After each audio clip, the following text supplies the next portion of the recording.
ஓம் பிரபன்ன பாரிஜாதாய தோத்ரவேத்ரைகபாணயே ஞானமுத்ராய கிருஷ்ணாய கீதாமிருததுஹே நமஹ. நிராசீர்யத சித்தாத்மா த்யக்த சர்வ பரிக்ரஹ ஷாரீரம் கேவலம் கர்ம குர்வன்னாப்னோதி கில்பிஷம். பகவான் ஸ்ரீகிருஷ்ணர் ஞான கர்ம சந்நியாசத்தை விரிவா சொல்லுகிறார். ஞான கர்ம சந்நியாசிய புகழ்றார். ஞான கர்ம சந்நியாசத்தையே வித்வத் சந்நியாசம் அப்படின்னு சொல்றது ஒரு வழக்கம். இந்த சந்நியாசம் பண்றத பத்தி நிறைய உபதேசங்கள்லாம் சாஸ்திரத்துல இருக்கு. அதாவது ஞானத்துக்காக வேண்டி லௌகிக கர்மங்களையும் வைதிக கர்மங்களையும் சாஸ்திர முறைப்படி ஒரு சடங்கு பண்ணி விட்டுட்டா அதுக்கு பேர் விவிதிஷா சந்நியாசம். அதுக்கு ஒரு சடங்கு உண்டு. அந்த சடங்கெல்லாம் பண்ணிட்டா நமக்கு உலகியல் செயல்களையோ அல்லது மத சம்பந்தப்பட்ட செயல்களையோ செய்யறதுலேருந்து நம்ம விடுபட்டு விடலாம். நம்ம முழுக்க முழுக்க உபனிஷத்துக்கள், பகவத்கீதை, பிரம்மசூத்திரம் இது போன்ற நூல்களை ஆசிரியர்கிட்ட படிக்கிறதுக்கு நிறைய நேரம் கிடைக்கும். நமக்கு நிறைய கர்மங்கள் இருந்ததுன்னா மனசு அலப்பாயும், படிக்க முடியாது. ஆகையினால சாஸ்திரத்தில் நமக்கு ஒரு வழி சொல்லி கொடுக்கப்பட்டிருக்கு. நீ உண்மையிலேயே மோட்சத்தை விரும்புவாயே ஆனால் நீ பொறுப்பா சந்நியாசத்தை பண்ணலாம். 3வது அத்தியாயத்தில் கூட படிச்சிருக்கோம். யாருக்கு ஆத்ம ஞானத்தில் ரொம்ப ருச்சி இருக்கோ அவன் செய்ய வேண்டியது ஒன்றும் இல்லை, தஸ்ய காரியம் ந வித்யதே அப்படின்லாம் நம்ம படிச்சிருக்கோம். ஆக இது தத்துவத்தை அறியறதுக்காக பண்ற சந்நியாசம். தத்துவத்தை அறிஞ்ச பிறகும் சடங்குகளை பண்ணி சந்நியாசம் பண்ணலாம். தத்துவத்தை அறிஞ்சதுக்கு பிறகு சந்நியாசம் பண்ணாம இருந்தாலும் அவனை வித்வத் சந்நியாசி அப்படின்னு சொல்ற ஒரு பழக்கம் சில இடங்கள்ல இருக்கு. ஆக இந்த வித்வத் சந்நியாசி ஞான கர்ம சந்நியாசியும் ஒன்று அப்படின்னு நம்ம சொல்லலாம். 19வது ஸ்லோகம் 20வது ஸ்லோகத்தில் இல்லறத்தில் இருந்து கொண்டு ஞானியா இருக்கக்கூடியவனை புகழ்ந்து பேசினார். அவனை ஞான கர்ம சந்நியாசின்னு சொன்னார்.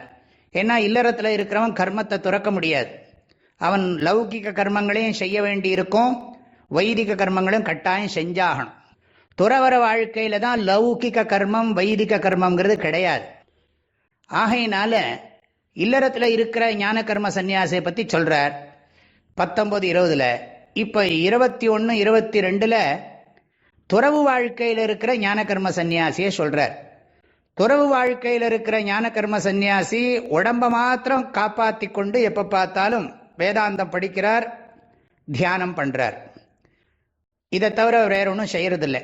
உடம்ப காப்பாற்றிக்கிறதுக்கு குளிக்கிறது, சாப்பிட்றது, இந்த மாதிரி காரியத்தை தான் செய்கிறார். அந்த சின்ன அளவில் காரியம் பண்ணினாலும் அதை நான் பண்றேங்கிற எண்ணம் அவருக்கு கிடையாது. அதை பற்றி தான் இந்த ஸ்லோகம் சொல்றது. நிராசீஹி, சிறிதும் ஆசை இல்லாதவர். ஏன்னா ஆசை இருக்கிறவன் தான் செயல் புரிஞ்சு அந்த பலனை அனுபவிக்கணும்னு நினைப்பான். சிறிதும் ஆசையற்றவர். யத சித்த ஆத்மா, உடம்பையும் மனசையும் நல்ல முயற்சி பண்ணி இடைவிடாம தபஸ் பண்ணி கட்டுப்படுத்தினவர். தியக்த சர்வ பரிகிரக, பரிகிரகம்னு சொன்னா தனக்கு வேண்டிய ஆட்கள், பொருள்கள் இதெல்லாம் வச்சிருக்கிறது. அதெல்லாம் ஒண்ணுமே இல்லை, எல்லா பொருள்களையும் துறந்து விட்டார். ரொம்ப ரொம்ப எளிமையான வாழ்க்கை வாழ்றார். யாரையும் சார்ந்தில்லை, எந்த பொருள்களையும் சார்ந்து இல்லாம இருக்கார். தியக்தனா விட்ட, சர்வனா எல்லா, எல்லா விதமான உறவுகளையும் பொருள்களையும் துறந்தவர். நோன்பிற்கு உண்டாகும் உடைமை ஒன்று இன்மையும்பர் திருவள்ளுவர். அதாவது தனக்குன்னு ஒரு பொருளும் கிடையாது. ஆஹா தியக்த சர்வ பரிகிரகா ஷாரீரம் கேவலம் கர்ம, ஷரீரஸ்திதி மாத்திர பிரயோஜனம். இந்த உடம்பை பாதுகாக்கிறதுக்கு என்ன வேலை பண்ணணுமோ அதை மாத்திரம் அவர் பண்றார்.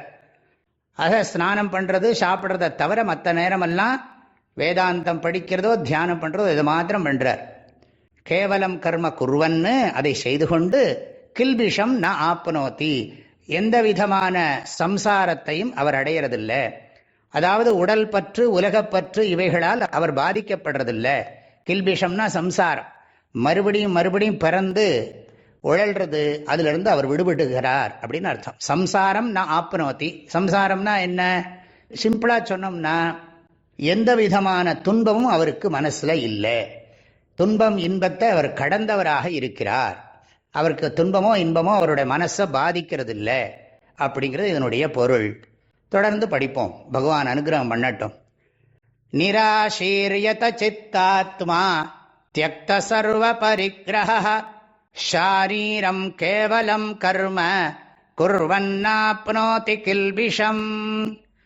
எல்லோருக்கும் பரிபூர்ணமான ஆசீர்வாதங்கள், மனமார்ந்த நல்வாழ்த்துக்கள். ஹரி ஓம். ஓ